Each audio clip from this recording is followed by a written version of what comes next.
At buksan po natin ang ating mga banal na kasulatan at tayo po ay patuloy na mag-aaral sa banal na kasulatan. Tayo po ay sa Kapitulo 10 at babasahin po natin hanggang sa 11. At pauna ko po ang pagbasa at sundalan niyo ko sa inyong mga banal na kasulatan.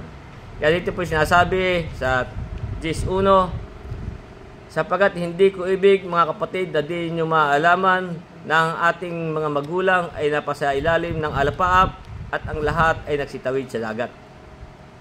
At lahat ay nangabautismuhan kay Moises sa alapaap at sa dagat. Lahat ay nagsikain sa isang pagkain ding ayon sa Espiritu.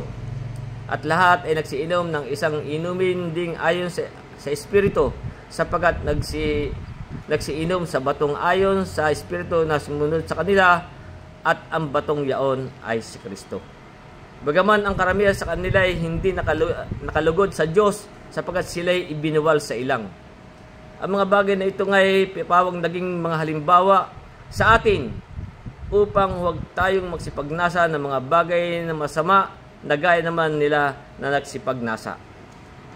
Nihiwag din naman kayong mapagsamba sa mga Diyos-Diyosan na gaya niyong ilan sa kanila, ayon sa nasusulat na upo ang bayan upang magsikain at magsiinom at nagsitindig upang magsipagsayaw. Nihiwag din naman tayong makiapid na gaya ng ilan sa kanila na nangakiapid at ang nangabuwal sa isang araw ay 23,000. Nihiwag din naman nating tuksuhin ang Panginoon na gaya ng pagtukso ng ilan sa kanila at nangapahamak sa pamamagitan ng mga ahas. Nihiwag din ang kayong mga bulong-bulungan na gaya ng ilan sa kanila nagbulong-bulungan at nangapahamak sa pamamagitan ng mga mangwawasak. Ang mga bagay na ito ngay nangyari sa kanila na pinakahalimbawa at pawang nangasulat sa pagpaalala sa atin sa mga dinatnan ng katapusan ng mga panahon. Kaya ang ganda po ng ating babasahin at ating pagbubulig-bulayan. Kaya nga, ito po mga bagay na nangyari sa Israel, ito po ay isang halimbawa sa atin sa paglakad natin sa pananampalataya. Kaya nga, yung mga po sabi dito na ito ngay naging mga halimbawa sa atin. At yung sabi na tayo po ay huwag lumakad ng ganito sa ginawa ng mga taga-Israel. Kaya nga, kung ibabalik natin sa talatang 1, basahin natin hanggang 2, sabi, sapagat hindi ko ibig mga kapatid na di ninyo maalaman na ang ating mga magulang ay nasa ilalim ng alapaap at ang lahat ay nagsitawid sa dagat. At lahat ay nangabautismuhan kay Moises sa alapaap at sa dagat. Ganyan po sila nung sila'y patnubayan ng Diyos nang sila'y ilabas sa Israel. Kaya nga kung ating babalik-aralan, kung ating babalik sa Exodo, Kapitulo 13, na ang nangyari sa kanila, sa 13, sa 21 at 22, na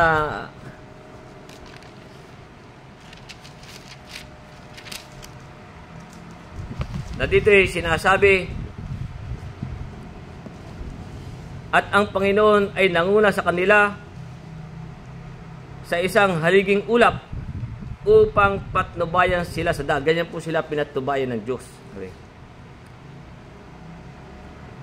Ulit natin, ang Panginoon ay nanguna sa kanila sa araw sa isang haliging ulap upang patnubayan sila sa daan, at sa gabi ay isang haliging apoy upang tanglawan sila, upang sila'y makapaglakad sa araw at sa gabi, at ang haliging ulap sa araw at ang haliging apoy sa gabi ay hindi humiwalay sa harapan ng bayan. Ganyan nga po sila pinatnubayan ng Panginoon.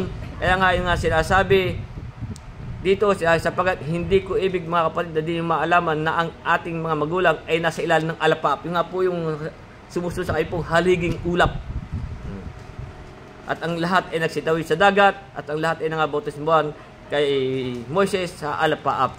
At dito rin sa nung sila'y tumawid sa dagat, dito sa Exodo 14, dito rin sa 21 at 22, o paano sila'y tumawid sa dagat. Dito yung sinasabi, 14:21 na Exodo, sabi, at inyunat ni Moises ang kanyang kamay sa ibabaw ng dagat, at pinaghiwalay ng Panginoon ang dagat sa pamagitan ng isang malakas na hanging silanganan ng buong magdamag, at ang dagat ay pinapaging tuyong lupa, at ang tubig ay nahawi. At ang mga anak ni Israel ay pumasok sa gitna ng dagat sa ibabaw ng tuyong lupa, at ang tubig ay naging isang kuta sa kanila at sa kanilang kanan at sa kanilang kaliwa. Ganyan po sila pinatnubayan ng Panginoon ng pag-alis nila sa Ehipto. Kaya nga doon nga po sila nangabautismuhan sa dagat. At dito sa 3, sinasabi, at lahat ay nagsikay sa isang pagkain ding ayon sa Espiritu. Sila nga po ay binigyan ng pagkain ng Panginoon, ng pagkain yung pong tinatawag na mana. Ganyan po sila pinatubayan ng Panginoon sa kanilang pag-alis sa Ehipto. Na dito ating mababasa sa Exodo 16 sa talatang 14 hanggang 16, ito po ang sila binigyan ng pagkain ng Panginoon. Sabi, 16 sa talatang 14 na Exodo, sabi, at nang paitaas na ang hamog na nalalatag na, narito sa balat ng ilang ay may munting bagay na mabilog at munti na gaya ng namuong hamog sa ibabaw ng lupa. At nang makita ng mga anak ni Israel ay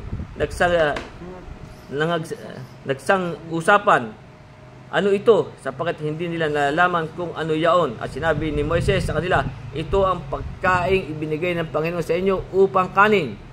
Ito ang bagay na inutos ng Panginoon. Pumulot ang bawat tao ayon sa kanyang kain.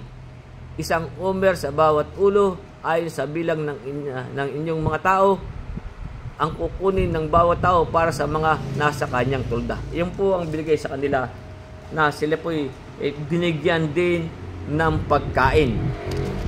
At dito sa talatang 35, dito yung Exodus 16:35, kaya nga sabi dito, at ang mga anak ni Israel ay kumain ng mana na 40 taon hanggang sa sila'y dumating sa lupaing tinatahanan. Sila'y kumain ng mana hanggang sa sila'y dumating sa mga hangganan ng lupain ng Kanaan. Ganyan po sila pinatubayan ng Diyos nang sila'y ilabas sa Ehipto. Kaya nga sa talatang 4, patuloy natin, kaya sabi, at ang lahat ay nagsiinom ng isang inumin ding ayon sa Espiritu, sapagkat nagsiinom sa batong ayon sa Espiritong sumusunod sa kanila, at ang batong yaon ay si Kristo. Pati nga pagkain, tubig, lahat nga ibigay na po sa kanila ng Panginoon. Nang kaya kung ating babasahin dito sa Exodo 17 sa talatang 3, kaya nga sinasabi dito, at ang bayan ay nauhaw at inupasala ng bayan si Moises at sinabi, bakit mo kami isinampa mula sa Ehipto upang patayin mo kami sa uhaw at ang aming mga anak at ang aming mga kawan? At si Moises ay dumaing sa Panginoon na nagsabi, anong aking gagawin sa bayang ito? Kulang na lamang batuhin nila ako. At sinabi ng Panginoon kay Moises, dumaan ka sa harap ng bayan at ipagsama mo ang mga matanda sa Israel, at ang iyong tungkod na iyong ipinalo sa ilog ay tangnan mo at sa iyong kamay at yumaong ka. Yun nga po ang sabi.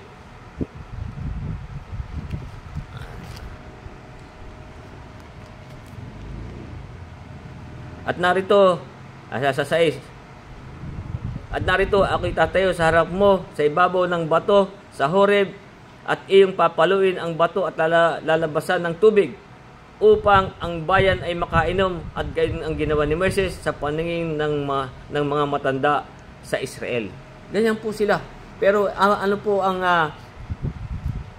mga ugali ng mga Israel? Lagi po nilang inuupasala si Moises. sa Panginoon. Ganyan po ang nangyari sa kanila. Kaya nga sabi dito sa 4, ang lahat ay nagsiinom ng isang inumin din ayon sa Espiritu, sapagkat nagsiinom sa batong ayon sa Espiritu na sumusunod sa kanila, at ang batong yaon ay si Kristo. Yun po yung Espiritu, yun po yung sumusunod sa kanila. Yun po yung Espiritu ng ating Panginoong Hesukristo. Kaya sa 6, kaya nga sabi dito, ang mga bagay na ito nga'y pawang naging halimbawa sa atin. Kaya sa ating mananampalataya, ito po ay isang halimbawa sa atin. Sabi, upang huwag tayong magsipagnasa ng mga bagay na masama, na gaya naman nila na sila po ay nagsipagnasa. Kasi ganyan po ang Israel eh. Kaya nga yung sabi dito, sila po isang bansang suwail at matutol. Ganyan po ang Israel nang sila tangnan ng Panginoon. Kaya natin nabasa dito sa Roma 10:21, kaya nga sabi dito ni Pablo, datapat tungkol sa Israel ay sinabi niya, sa buong araw ay inyunat ko ang aking mga kamay sa isang bayang suwail at matutol. Ganyan po ang Israel nang sila po ay tangnan ng Panginoon at sila'y patnubayan paglabas nila sa Ehipto. Kaya nga po tayo inaaralan dito na sabi nga ang mga bagay na ito ay pawang naging halimbawa sa atin upang huwag tayong magsipagnasa ng mga bagay na masama na gaya naman nila na nagsipagnasa. Iyon po yung tinutukoy po dito ay yung Israel.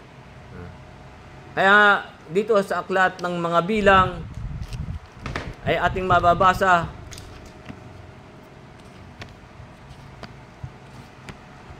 kaya tayo binibigyan ng halimbawa tungkol nga po diyan sa mga Israel. Dito sa aklat ng mga bilang sa talatang 14, sa talatang 26, ganito po ang sinasabi.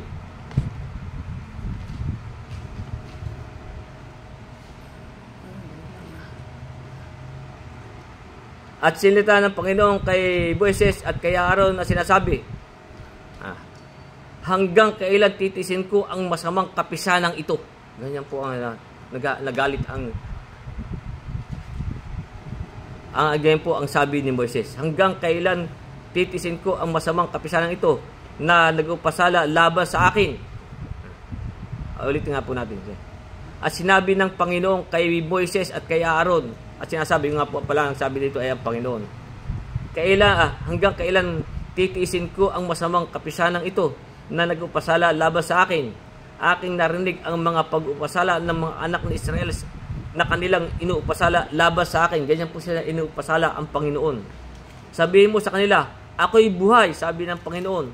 Tunay na kung paano ang sinalita ninyo sa aking pakinig ay gayon ang gagawin ko sa inyo. Ang inyong mga bangkay ay mga bubuwal sa ilang na ito, at yaong lahat na nangabilang sa inyong ayon sa inyong kabuuan ng bilang mula 20 taon gulang na patanda na nag-upasala laban sa akin, ay tunay na hindi kayo papasok sa lupaing pinagtaasan ko ng aking kamay, na tatahanan ko sana sa inyo, maliban si Caleb na anak ni Jepon at si Josue na anak ni Nun. Kaya nga po sinabi ng Panginoon, yung pong 20 taong gulang pataas ay nagalit po ang Panginoon na hindi po sila papasok doon sa pinangakong lupa, sakat nga po ang mga nag-upasala sa Panginoon. Maliban nga po dito kay Caleb na anak ni Jepon at saka si Josue na anak ni Nun. Ngunit ang inyong mga bata na inyong sinabing magiging mga huli sa akin ay papapasukin at kanilang nakikilala ang lupain na inyong itinakwil. Kaya nga hindi po sila nakapasok doon sa lupang pangako. Yung pong mga nag-upasala sa Panginoon. Sabi sa 32, ngunit tungkol sa inyo, ang inyong mga bangkay ay mga bubuwal sa ilang na ito, at ang inyong mga anak ay magiging gala sa ilang na 40 taon at kanilang tataglayin ang inyong pakikiapid hanggang sa ang inyong mga bangkay ay matunaw sa ilang. Ganyan po nagalit ang Panginoon sa kanila. Na, yun nga po ang sinabi at sa 35, ito rin 14:35, sabi, akong Panginoon ang nagsalita, tunay na ito'y aking gagawin sa buong masamang kapisanang ito at nagpipisan laban sa akin. Sa ilang na ito, matutunaw sila at diyan sila mamamatay. Kaya ganyan po nagalit ang Diyos sa kanila. Bakit hindi nakapasok si Moses? Kasi nga yung sabi po ng na yung pong 20 taong gulang pataas. Nasama siya doon. Ay ilang po pinangakuan yung pong si Joshua at saka yung pong anak. Yung nga po lang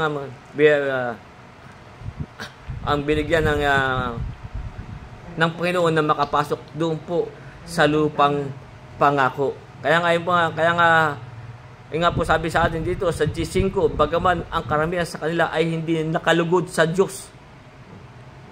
Hindi po nakalugod sa Diyos ang ginawa nila. Sapagkat sila po isang bansang suwain at matutol. Lagi nilang inupasala ang Panginoon. Kaya nga sabi, bagaman ang karamihan sa kanila ay hindi nakalugod sa Diyos, sapagkat sila ibinuwal sa ilang. Kaya nga po sabi sa atin sa 6, ang mga bagay na ito ay pawang naging halimbawa sa atin. Tayo po sa ating paglakad sa pananampalataya. Ito po ay halimbawa sa atin. Sabi, upang huwag tayong magsipagnasa ng mga bagay na masasama, gaya naman nila na nagsipagnasa. Ganyan po, huwag po tayong tumulad sa Israel. Kaya meron din pa rin po sinasabi dito sa aklat ng mga bilang sa talatang 11 tungkol sa Israel. Kaya nga ang sabi dito sa 11:1, sabi, at ang bayan ay naging parang mapag-upasala na nagsalita ng masama sa pakinig ng Panginoon.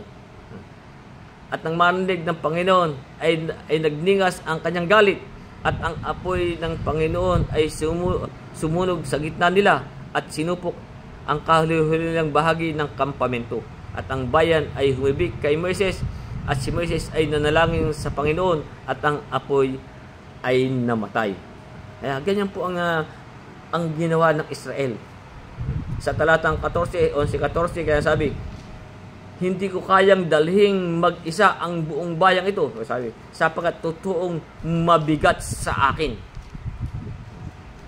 Kaya ganyan po tayo binibigyan ng halimbawa dito sa ating pinag-aaralan na ang mga bagay na ito ay pawang naging halimbawa sa atin upang huwag tayong magsipagnasa ng mga bagay na masama na gaya naman nila na nagsipagnasa. Ganyan po ang ginawa ng Israel. At sa 7, nihuwag din naman kayong mapagsamba sa mga Diyos-Diyusan. Ganyan din po, sila po isumba rin sa mga Diyos-Diyusan. Gaya niyong ilan sa kanila, ayon sa nasusulat, na upo ang bayan upang magsikain at magsiinom at nagsindig upang magsipagsayaw. Ganyan po ang ginawa ng Israel. Kaya ito makikita natin dito sa Exodo 32 kung ano ang ginawa ng Israel. At nagalit sa kanila ang Diyos. Sa Exodo 32, simula sa talatang 1 hanggang 9, ganito po ang nangyari. Nang sila po iwan ni Moises at siya'y pumunta upang kunin ang 10 utos, ay ganito po ang ginawa ng Israel. At nang makita ng bayan na nagluluwat si Moises at ng pagpanawag sa bundok, mong nagtagal po, ibig sabihin nagluwa, ay nagpipisan ang bayang kay Aaron. Nagpipisan ang bayang kay Aaron at nagsabi sa kanya, tumindig ka at igawa mo kami ng mga Diyos na mangunguna sa amin. Ganyan po ang ginawa ng Israel. Sapagkat tungkol sa Moises na ito, na lalaking nagsampa sa amin mula sa lupain ng Ehipto, ay hindi namin maalaman kung anong nangyari sa kanya. At sinabi ni Aaron sa kanila, alisin ninyo ang mga hikaw na ginto na nasa tainga ng inyong mga asawa, ng inyong mga anak na lalaki at babae, at dalhin nyo sa akin. at inalis ng buong bayan ang hikaw na ginto na nga sa kanilang mga tenga at nila kay Aaron at kanilang tinanggap sa kanilang mga kamay niyari sa pamamagitan ng isang buril at ginawang isang guyang binubo at kanilang sinabi, ang mga ito ang magiging inyong mga Diyos. Ang ganyan po ang ginawa ng Israel. Ang mga ito ang magiging inyong mga Diyos. O Israel na nagsampa sa inyo mula sa lupain ng Ehipto. At nang makita ito ni Aaron ay nagtayo siya ng isang dambana sa harapan niyaon at tinanyag si Aaron na sinabi, bukas ay pista sa Panginoon. At sila'y bumangon maaga ng kinabukasan at naghandog ng mga handog na susunugin at nagdala ng mga handog tungkol sa kapayapaan at sa mga bayan at upang kumain at uminom at tumindig upang mga katuwa.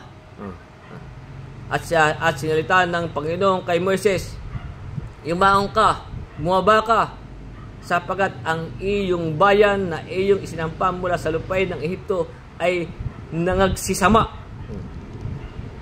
Sila'y humiwalay na madali sa daan na aking iniuutos sa kanila. Ganyan po ang ginawa ng Israel. Sila'y humiwalay na madali sa daan na aking iniuutos sa kanila. Sila'y gumawa ng isang guyang binubo at kanilang sinamba at kanilang hinainan at kanilang sinabi, ang mga ito'y iyong magiging mga Diyos, o Israel, na nagsampa sa inyo mula sa lupain ng Ehipto. At sinabi ng Panginoon kay Moises, aking nakita ang bayang ito na narito, isang bayang may matigas na ulo. Kaya nga sinasabi, yung ating binasa kanila, isang bayang matigas ang ulo. Ganyan nga po ang ginawa ng Israel. Kaya nga po tayo binibigyan ng mga halimbawa na huwag po tayong gumaya sa ginawa ng Israel. Kaya sabi, huwag din naman kayong magsisamba sa mga Diyos-Diyusan, gaya niyaong ilan sa kanila ay siya nasusulat na upo ang bayan at magsikay at magsinom at nagtindig upang magsipagsayaw. Sa 8, huwag din naman kayong makiapid. Ganyan din po ang kanilang ginawa. Lagaya ng ilan sa kanila na nangakiapid at ang nangabuwal sa isang araw ay 23,000. Sila po ay nagkaroon din ng mga gayang pakikiapid. Hindi lang po yung pakikiapid sa kapwa, yung po din sa ibang sekta, parang gano'n. Basahin lang po natin sa aklat ng mga bilang kung paano po sila nakiapid. Sa Kapitulo 25, sa talatang 1, ay ganito po ang sinasabi.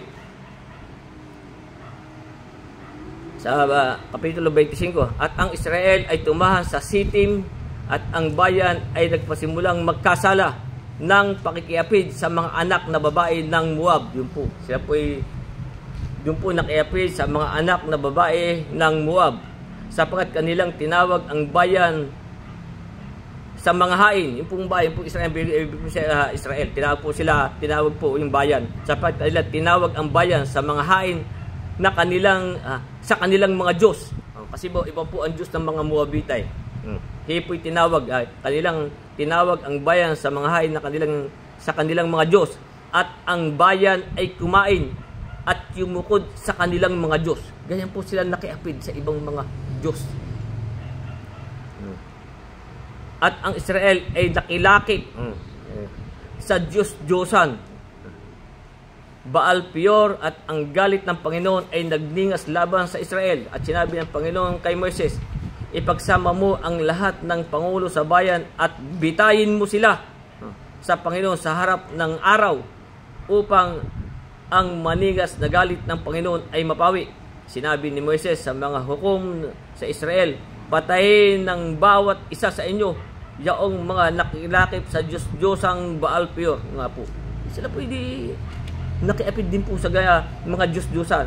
At narito, isa sa mga anak ni Israel ay naparoon at nagdala sa kanya ng kanyang mga kapatid ng isang babaeng Madyanita sa paningin ni Moises at sa paningin ng buong kapisanan ng mga anak ni Israel, samantalang sila'y umiiyak sa pintuan ng tabernakulo ng kapisanan. At nang makita ni Pinis na anak ni Eleazar na anak ni Aaron na saserdote, ay tumindig siya sa gitna ng kapisanan at humawak ng isang sibat sa kanilang kamay.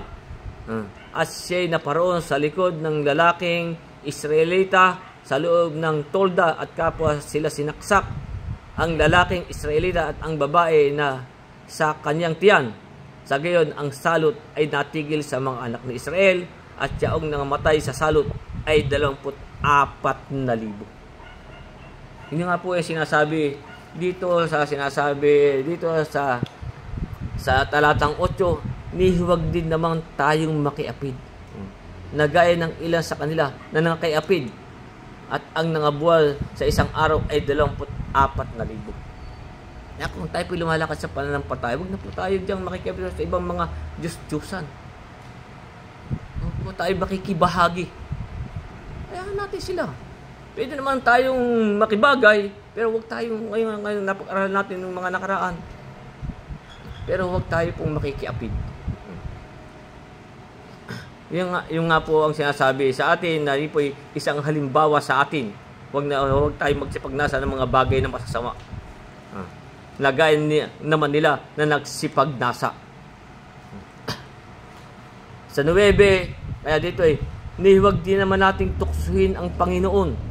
Nagaya ng pagtukso ng ilan sa kanila at nangapahamak sa pamamagitan ng ahas. Tinukso din po nila ang Panginoon. Paano po nila tinukso ang Panginoon? Sila po nangapahamak sa pamamagitan ng ahas. Babalik po natin sa aklat ng mga bilang sa talatang kapitulo 14.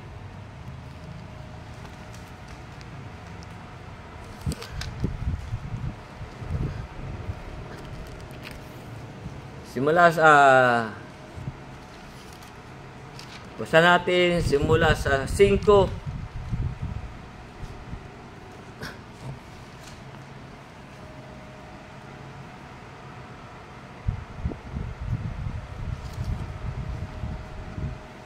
Hindi po 25 pala sa aklat ng mga bilang kapitulo 21. Sa aklat ng mga bilang kapitulo 21 sa talatang 5 ay ganito po ang nangyari kung paano sila nangapahamak sa pamamagitan ng mga ahas. Dito sinasabi, at ang bayan ay nagsalita laban sa Diyos at laban kay Moises. Ganyan po ang ginawa ng Israel. Bakit ninyo kami pinasampa mula sa Ehipto upang mamatay sa ilang, sapagkat walang tinapay at walang tubig, at ang aming kaluluwa ay nasusuya sa manang ito. Yung nga po yung mana yung mabibigay sa kanila, sila nasusuya. At ang Panginoon ay nagsugo ng mabangis na ahas. Ganyan po ang ginawa ng Diyos sa mga Israel. At ang Panginoon ay nagsugo ng mabangis na ahas sa gitna ng bayan, at kanilang kinagat ang bayan, at maraming tao sa Israel ay namatay. At ang bayan ay naparoon kay Moises, nagsabi, kami nagkasala sapagkat kami ay nagsalita laban sa Panginoon. Ganyan. At laban sa iyo, idalangin mo sa Panginoon na kanyang alisin sa amin ang mga ahas, at inalangin ni Moises ang bayan. At sinabi ng Panginoon kay Moises, gumawa ka ng isang mabagsik na ahas at ipatong mo sa isang tikin, at mangyayari na bawat taong makagat ay mabubuhay pag tumingin doon. Yung pong lalagay yung isang mabagsingan, pag nakatingin lang po doon ay mabubuhay. At si Moises ay gumawa ng isang ahas na tanso at ipinatong sa isang tikin, at nangyari na pag may nakagat ng ahas ay nabubuhay pagtingin nila sa ahas na tanso. Kaya ganyan po ang nangyari at ang ginawa ng Israel sa Panginoon. Kaya nga sabi, huwag din naman nating tuksuhin ang Panginoon.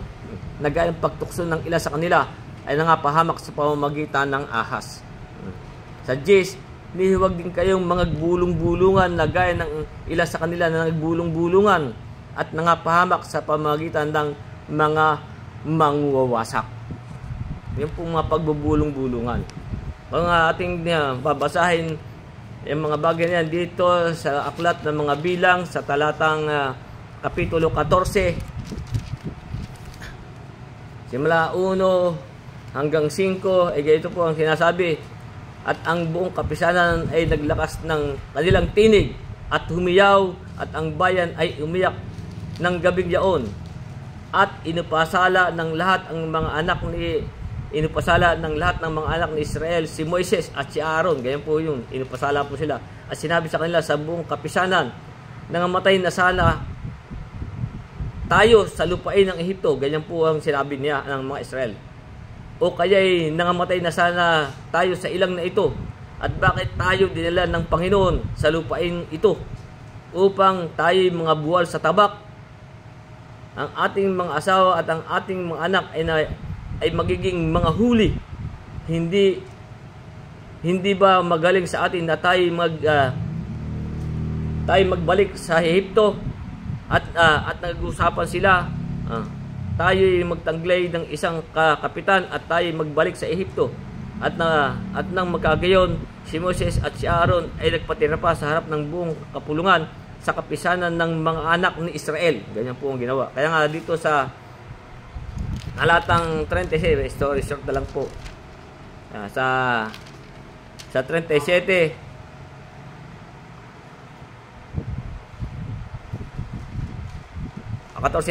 sabi, at sa makatid bagay, ang mga taong yaon na nagsihatid ng mga masamang balita sa lupain ay nangamatay sa salot sa harap ng Panginoon. Yun po yung mga taong iyon na naghahatid yun po yung mga namatay sa salot. Kaya nga, yun po sinasabi sa atin sa Gis, huwag din kayong magbulong-bulungan na gaya ng sa kanila na nangapahamak sa pamamagitan ng mangwawasak.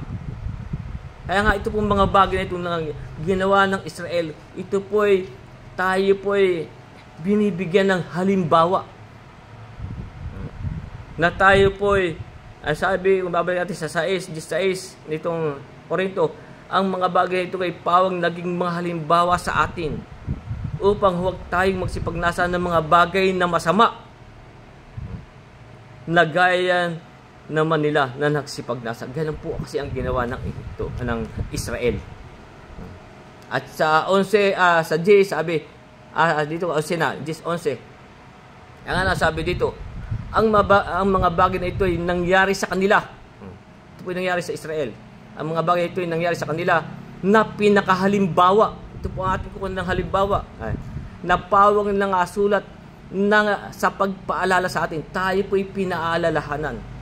Dito po sa mga ginawa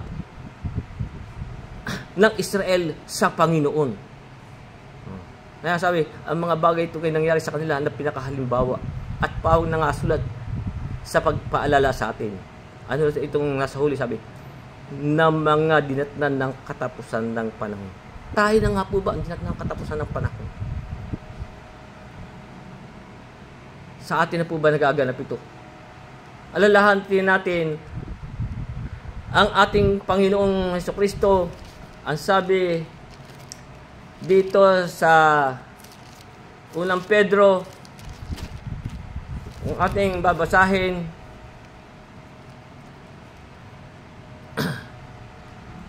sa kapitulo 1, simulan natin sa 18 hanggang 20 para makita natin ang liwanag kung tayo na nga ang dinatnan ng katapusan ng panahon. Sabi dito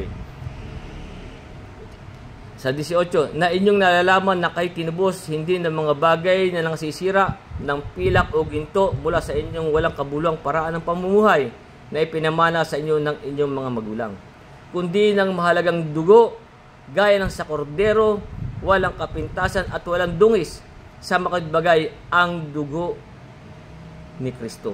Na nakilala ng una bago itatag ang sanlibutan. Yun po yung nakilala ng una bago itatag ang sanlibutan. Ngunit inihayag sa mga huling panahon dahil sa inyo. Siya po yung nahayag na sa mga huling panahon. Kaya ito ang ating Panginoon sa Kristo po ay siya po ang nahayag na sa mga huling panahon. Ito po ay dahil sa ating mga magsisisampalataya. Kaya ngayon sabi ni Pablo na tayo, sabi, at ang mga bagay na ito ay nangyayari sa kanila na pinakahalimbawa at pawang nangasulat ng pagpaalala sa atin sa mga dinatnan ng katapusan ng mga panahon. Kaya tayo na po dinatnan ng katapusan ng mga panahon, sapagkat ang ating pong Panginoong Kristo ay nahayag sa mga huling panahon dahil sa inyo. Sabi po sa talatang ito, dahil po sa atin. At kung ating babasahin pa rin po yung Hebreo Kapitulo 1 sa 1 at 2, kaya nga sinasabi dito, ang Diyos na nagsalita ng unang panahon sa ating mga magulang sa iba't ulitin po natin. Ang Diyos na nagsalita ng unang panahon sa ating mga magulang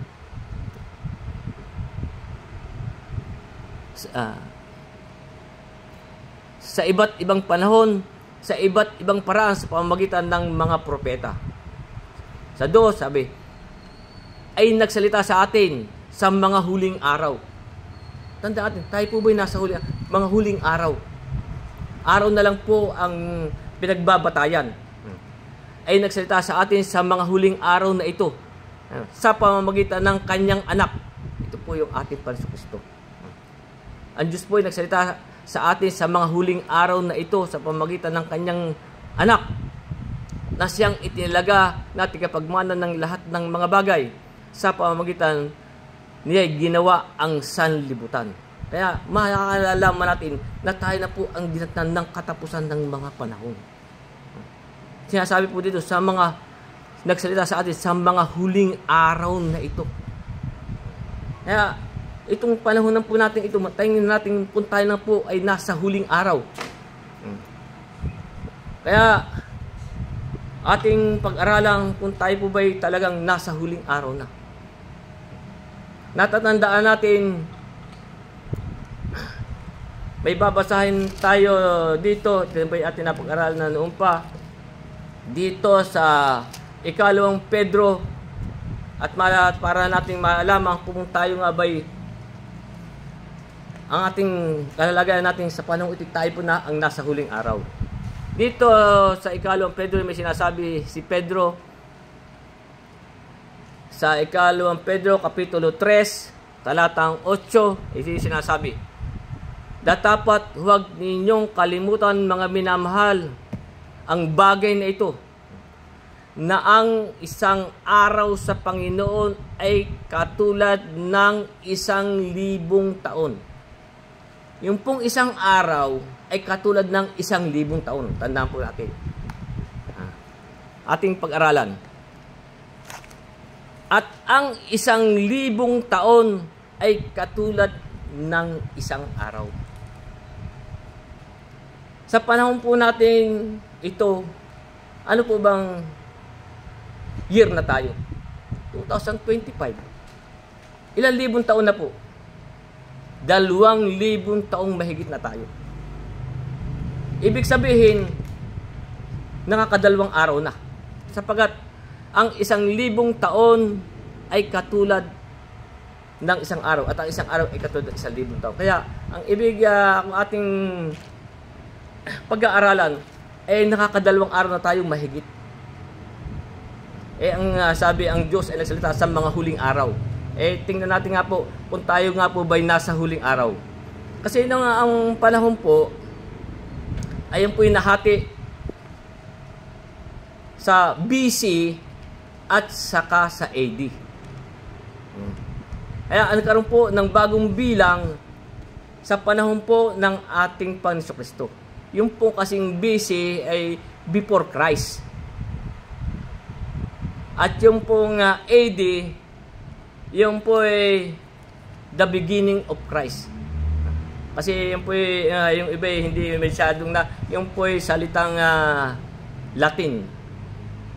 Anno Domini. Kaya ang ibig sabihin AD. Ang ibig po sabihin the beginning of Christ. Doon po nagkaroon ng bagong bilang sa panahong ito. Doon po nagsimula. Kaya nga ang ating Panginoon, ang ating Panginoon Kristo ay nahayag sa mga huling araw. Yun po yung ating binasa kanila. Ngunit inihayag sa mga huling panahon dahil sa inyo. As ang Diyos ay nagsalita ng yung sabi sa Hebreo ay nagsalita sa atin sa huling araw na ito sa pamamagitan ng kanyang anak. Kaya nga, tayo po ay nakakadalawang araw na mahigit. Tapos na po yung 2 araw. Tayo po ay pumasok na sa 3 araw. Kaya nga, ating pag-aralan, kung tayo itong 3 araw na ito na po ba ang huling araw sa Panginoon? Meron pong talata sa Matandang Tipan, sa aklat ni Osias,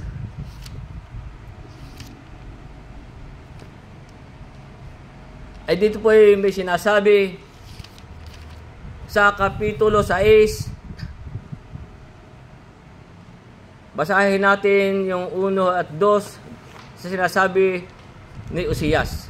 Dito sinasabi sa 1, magsiparito kayo at tayo'y manumbalik sa Panginoon. Ito sabi ni Osias.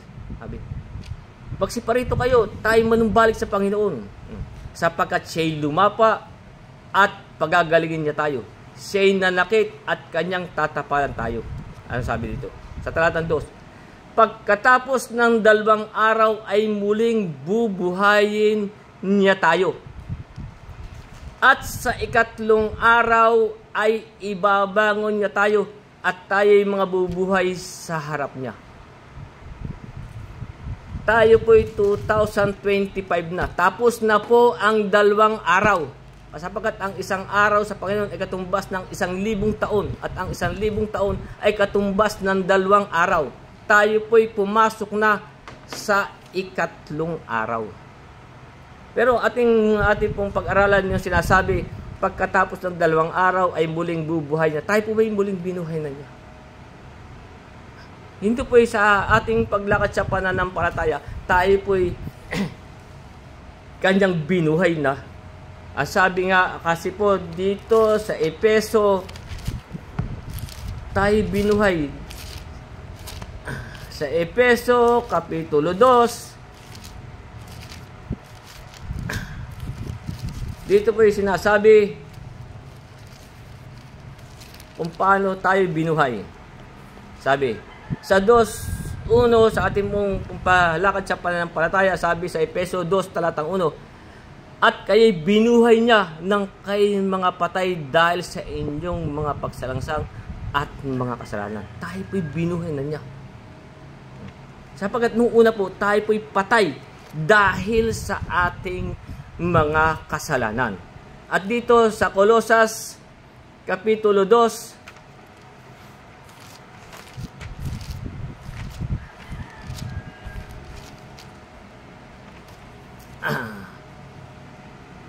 sa 12,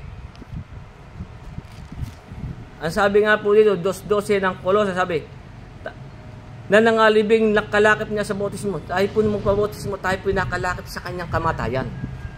Yun po ang ating, tayo po, yun po yung babasahin po ninyo doon sa aklat ng Tiga Roma, yung po ang pambautismo, yung po yung pagkalakip natin sa kanyang kamatayan.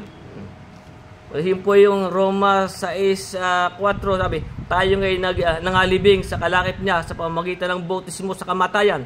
Roma po 6:4. Tayo ngayon nangalibing, nakalakip niya sa pamamagitan ng bautismo sa kamatayan, na kung paanong si Kristo ay nabuhay na maguli sa mga patay sa pamamagitan ng kaluwalhatian ng Ama, ay ganyan din naman tayo makakalakad sa panibagong buhay. Kaya nga kung babalik natin dito sa Kolosas 2:12, sabi, na nangalibing nakalakip niya sa bautismo, na kayo na may muling binuhay niya. Tayo po yung muli ng binuhay niya sa pamamagitan ng pananampalataya sa paggawa ng Diyos na muling bumangon sa Kanya sa mga patay. At nang kayo mga patay na dahil sa inyong kasalanan, patay na pa kayo sa tayo po yung binuhay na niya. Kasi nga po tayo namatay sa ating mga kasalanan. Nang kayo mga patay dahil sa inyong mga kasalanan at sa di pagtutuloy ng inyong laman, ay Kanyang binuhay kayo. Nakalakip niya na ipinatawad sa atin ang lahat ng ating mga kasalanan. Kaya nga yung babalik natin sa Osias, kaya nga sabi, pagkatapos ng 2 araw, sabi, pagkatapos ng 2 araw, muling bubuhayin niya tayo. Tayo po yung muli ng binuhayin niya tayo . Sapagkat, sabi sa Kolosas 3:3 sabi, sapagkat kayo nangamatay na at ang inyong buhay ay natatagong kasama ni Kristo. Yung pong ating buhay, natatago na po yung kasama. Sapagkat kayo nangamatay na at ang inyong buhay ay natatagong kasama ni Kristo sa Diyos. Pagka si Kristo na ating buhay ay mahayag, pagka siya po ay nahayag na, kung ba siya ibabalik na muli, ay mahayag din kayo kasama niya sa kalwalhatian. Yun po ang ating sinasabi dito. Sa ating sinasabi, pagkatapos ng 2 araw ay muling bubuhayin niya tayo. Kaya dito sa 3, ilan nga po yun? Yung 3. Kaya nga, tapos na po ang 2 araw. 2025 na po ngayon. Tayo po'y pumasok na sa 3 araw. Ano po ang mangyayari sa 3 araw? Sabi, sa 3 araw ay ibabangon niya tayo. Tayo'y mga bubuhay sa harap niya. Tayo po'y ibabangon. Yun po yung mga namatay kay Kristo. Sapagkat pagdating po ng Panginoon ay meron pong matitirang buhay. Kaya tayo po ay, ang sabi nga dito sa Juan Kapitulo 6,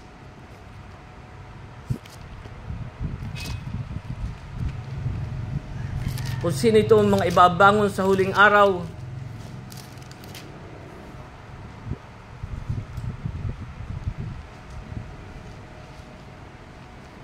para malaman natin kung sino itong mga ibabangon sa huling araw, sabi.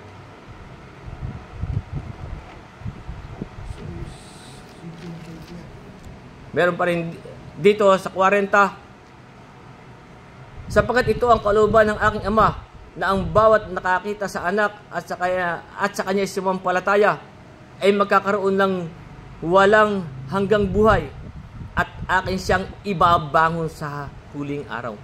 Iyan po ang mga ibabangon sa huling araw. Yung pong nakakita sa anak at sa kanya sumampalataya. Eh paano sa atin? Hindi naman natin nakita. Pero ang sabi po sa atin sa Juan Kapitulo 20, talatang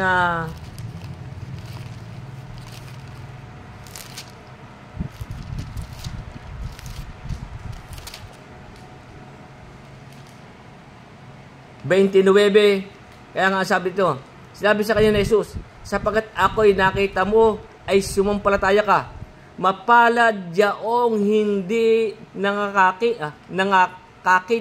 Hindi po nakita Panginoon, ibig sabihin, mapalad yaong hindi nangakakita at gayon may nagsisampa. May kapalaran din po tayo. Pero tayo po, mga nagsisampalataya, siya yan po ang ibabangon sa huling araw. Yan pong mga nagsisampalataya. Ating pinag-aaral.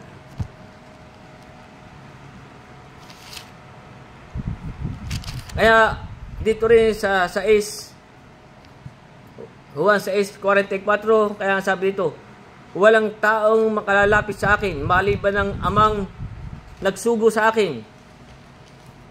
Ang sa kanya'y magdala sa akin at siya'y aking ibabangon sa huling araw. At tandaan po natin, tayo po'y nasa huling araw na. Kaya nga sabi, sa 3 araw ay ibabangon niya tayo. Kaya kung makikita natin dito sa Tesalonica, sapagkat siya po'y bababang muli. Ayun po munang sa gawa. Sapagkat ito po ay sinabi nung siya umakyat sa langit. Sinabi, may nagsabi dito sa aklat ng mga gawa sa Kapitulo 1 sa 11:1 ng gawa, sabi, at nagsabi naman, kayong mga lalaking taga Galilea, bakit kayo nakatayong tumitingin sa langit? Kasi yung makita ating Panginoon. Itong si Jesus na tinanggap sa langit mula sa inyo ay paparitong gaya ng inyong nakita pagparoon niya sa langit. Siya po'y bababang muli. Kaya nga, yung pong unang Tesalonica sa Kapitulo 4, simulan natin sa 13. Kaya nga sabi dito, ngunit hindi namin ibig kayo hindi makaalam mga kapatid tungkol sa nangatutulog. Ito po yung mga namatay, upang kayo'y huwag mangalumbay. Tayo po'y huwag malulumbay kung tayo namatay. Sabi, ngunit hindi namin ibig kayo hindi makaalam mga kapatid tungkol sa nangatutulog, upang kayo huwag mangalumbay gaya ng iba na walang pag-asa. Yung pong hindi nagsisampalataya, yung po'y wala ng pag-asa. Sapagkat kung kayo nagsisampalataya nga si Jesus ay namatay at nabuhay na maguli, gayon din naman ang natutulog kay Jesus ay dadali ng Diyos na kasama niya. Yung po yung mga namatay. Sapagkat ito ang sinasabi sa inyo sa salita ng Panginoon na tayong nangabubuhay, kung tayo dumating na po, tayo po nasa tayo po nasa ikatlong araw na. Sapagkat ito sinasabi namin sa inyo sa salita ng Panginoon, tayo nangabubuhay na nangatitira hanggang sa pagparito ng Panginoon ay hindi tayo mga una sa anumang paraan sa nangatutulog. Sapagkat ang Panginoon din ang bababang mula sa langit na may isang sigaw, may tinig ng arkanghel at may pakakak ng Diyos, at ang nangamatay kay Kristo ay unang mga bubuhay na maguli. Sa ikatlong araw, ibabangon niya tayo. Ito po yung ibabangon niya. Yung pong mga namatay kay Kristo ay unang mga bubuhay na maguli. Tandaan po natin, yun lang pong nangamatay kay Kristo. Sa 17 sabi, kung magkagayon tayong nangabubuhay na nangatitira ay aagawin kasama niya sa alapap kung tayo po'y buhay at dumating ang ating Panginoon Kristo. Sabi, tayong nangabubuhay at natitira ay aagawin kasama niya sa alapaap upang salubungin ng Panginoon sa hangin, at sa gaytoy sa Panginoon tayo magpakailanman. Kaya nung po sinabi pa ng ating Panginoon, meron pong hindi makakatikim ng kamatayan. Bagaman tiyak sa tao ang mamatay na minsan, pero ang sabi dito sa Mateo Kapitulo 16 sa talatang 28, ang sabi ng ating Panginoon Kristo, totoo sinasabi ko sa inyo, may ilang nakatayo rito na hindi matitikman sa anumang paraan ang kamatayan hanggang sa kanilang makita ang anak ng tao na pumaparito sa kanyang kaharian. Meron pong hindi mamamatay pagdating ng Panginoon. Yung po'y aagawin. Tandaan po natin, tayo po'y nasa ikatlong araw ay ibabangon na po. Sino po ibabangon? Yung pong mga namatay kay Kristo. Yung pong unang mga bubuhay na maguli. At dito rin, sinabi din po yun sa aklat ni Marcos, Kapitulo 13,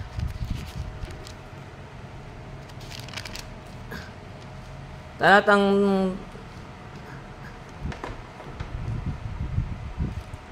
hindi na po yun. Kaya nga tayo po'y ay mag-iingat sa ating, kaya nga meron pong takbuhin ilagay sa harapan natin. Kaya sa panahon po ito ay sabi sa atin, tayo'y magsipaghanda sapagkat hindi nating alam. Ang sabi sa Mateo 24,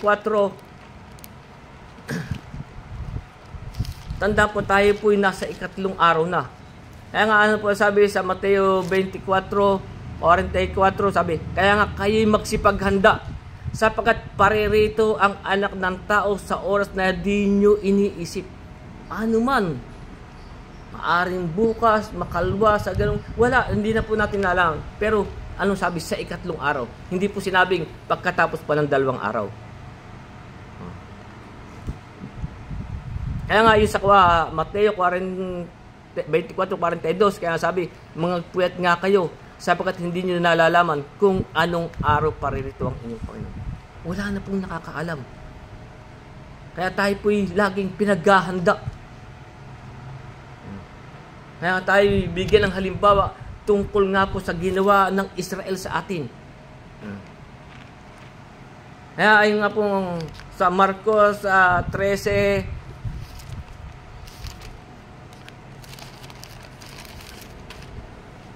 kaya nga anong sabi sa atin, magpuwet nga kayo sapagkat hindi nyo nalalaman kung kailan paririto ang Panginoon ng bahay, kung sa hapon, sa hating gabi, sa pagtilaok ng manok o sa umaga.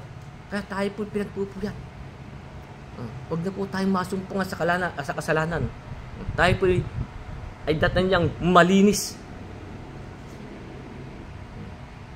Pagparito ng ating Panginoon. Kaya nga, may sabi sa atin, doon sa mga hindi pa sumasampalataya, sapagkat sumasampalataya po, ay siya pong ibabangon sa huling araw. Ang sabi ng ating Panginoon dito sa Juan 18:48,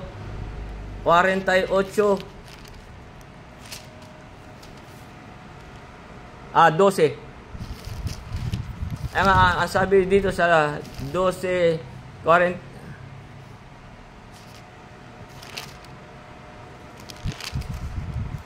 ang sabi dito ng ating Panginoon 12:48, ang nagtatakwil sa akin at hindi tumatanggap ng aking pananalita, sabi, ay merong isang hahatol sa kanya. Yung po yung nagtatakwil ng ayaw tumanggap sa kanyang mga salita. Sabi, ang nagtatakwil sa akin at hindi tumatanggap ng aking panalita ay merong isang hahatol sa kanya. Ang salitang aking sinasalita ay siyang hahatol sa huling araw. Tandaan po natin, tayo po ay nasa huling araw. Tayo po ay binibigyan pa ng panahon na makapagsisi. Yung nga po ang sabi ni Pedro sa kanyang sulat sa 2 Pedro, tayo po ay binibigyan pa ng panahon para makapagsisi. Ang sabi dito sa 2 Pedro 3:9, hindi mapagpaliban ang Panginoon tungkol sa kanyang pangako na gaya ng pagpapalibag pinagay ng iba, kundi mapagpahinood sa inyo hanggang sa yung pong hindi pa nananampalataya.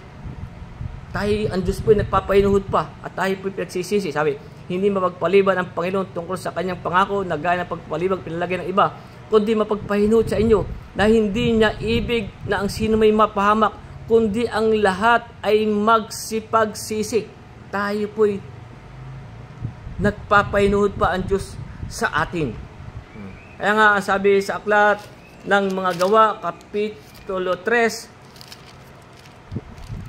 sa talatang 19, kaya nga ang sabi dito, kaya nga magsipagsisi kayo at magbalik loob, sabi, upang mga pawi ang inyong mga kasalanan, upang kung makagayon ay magsidating ang panahon ng kaginawan mula sa harapan ng Panginoon. Tayo po'y nagpapahinuhod pa ang Diyos para po tayo makapagsisi. Kaya nga, ang sabi ng Panginoon sa kanyang mga alagad, nung siya'y bago umakyat sa langit, ang sabi nga po dito sa aklat ni Marcos, kaya nga po ito pinangangaral natin ang Ebanghelyo, na ang sabi sa 16:15, sabi ng Marcos, sabi, at sinabi sa kanila, magsiyahon kayo sa buong sanlibutan at inyong ipangaral ang Ebanghelyo sa lahat ng kinapal. Kaya nga po ito ating pinahayag, sabi, ang sumampalataya at mabautismuhan ay maliligtas, datapwat ang hindi sumampalataya ay parurusahan. Kaya nga sabi, yung po ang hahalin sa huling araw na, yung nagtatakwil sa kanyang salita. Kaya nga sabi dito sa Gawa 2:38, sabi, at sinabi sa kanila ni Pedro, mangagsisi kayo at magbautismo ang bawat isa inyo sa pangalan ni Jesucristo sa ikapagpapatawad ng inyong mga kasalanan, at tatanggapin ninyo ang kaloob ng Espiritu. Tayo po'y nagpapahinuhod pa sa atin ang Diyos. Sapagkat yan nga pong Ebanghelyo, yan po ang kapangyarihan ng Diyos sa ikaliligtas ng bawat sumasampalataya. Ang sabi nga po sa Roma 1:16, sabi ni Pablo, sapagkat hindi ko inahiya ang Ebanghelyo, sapagkat siyang kapangyarihan ng Diyos sa ikaligtas ng bawat sumasampalataya. Unay sa Hudyo, gayon din sa Griego. Yung pong Griego ay tumutukoy sa mga hintil. Kaya tayo po'y binibigyan pa ng panahon para makapagsisi. Kaya nga, ang may sabi dito sa aklat ng Apokalipsis sa 2:21, sabi, binigyan ko sila ng panahon upang makapagsisi. Ang Diyos po'y nagpapahinuhod pa. Tayo po'y binibigyan pa ng habang hindi pa po siya dumadating. Sabi, binigyan ko sila ng panahon upang makapagsisi. Sila'y ayaw magsisi sa kanilang pakikiapid. Kaya nga, may sabi si Isaias sa kanyang sulat, sa Isaias Kapitulo 66, tayo po'y binibigyan pa ng panahon upang tayo'y mangaligtas. Tayo po'y ba kasama sa pagparito niya at maibangon sa huling araw. Pero ano sabi? Ang sabi sa atin, binigyan ko siya ng panahon upang makapagsisi. Tayo po, yung pong mga hindi pa sumasampalataya sa Ebanghelyo. Ang sabi nga po ni Isaias sa kanyang sulat sa 66 sa talatang 4, kaya nga sabi dito ni Isaias, akin namang pipiliin ang kanilang mga kakutsaan kung tayo po hindi magsisisi. Yung pong mga nagtatakol sa kanyang mga hindi tumatanggap. Ulitin natin po yung Juan 12:48. Ano sabi?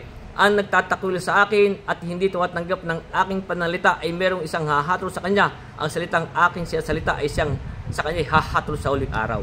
Kaya ang sabi naman ni Isaias sa kanyang sulat 66:4, sabi, akin namang pipiliin ang kanyang mga kakutsaan at dadalhin ko sila ng kanilang takot. Ipo yung mga ay tumanggap. Yung nagtatakol, sabi, akin namang pipiliin ang kanilang mga kutsaan at dadalhin ko sila ng kanilang takot. Sapagkat nang ako'y tumawag, walang sumagot. Kaya tinatawag na tayo. Sabi, nang ako'y tumawag, walang sumagot. Nang ako'y magsalita, ay walang nakinig. Kundi sila'y nagsigawa ng masama sa harap ng aking mga mata at pinili ang hindi ko kinalulugdan. Ganyan po.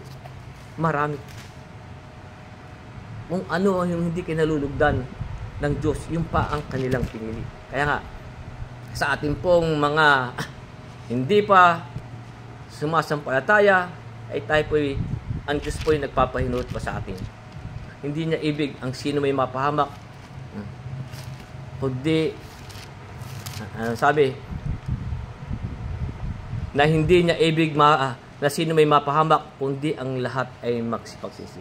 Hanggang dyan po muna ang ating pag-aaral at ituloy na po natin sa mga sunod nating pag-aaral.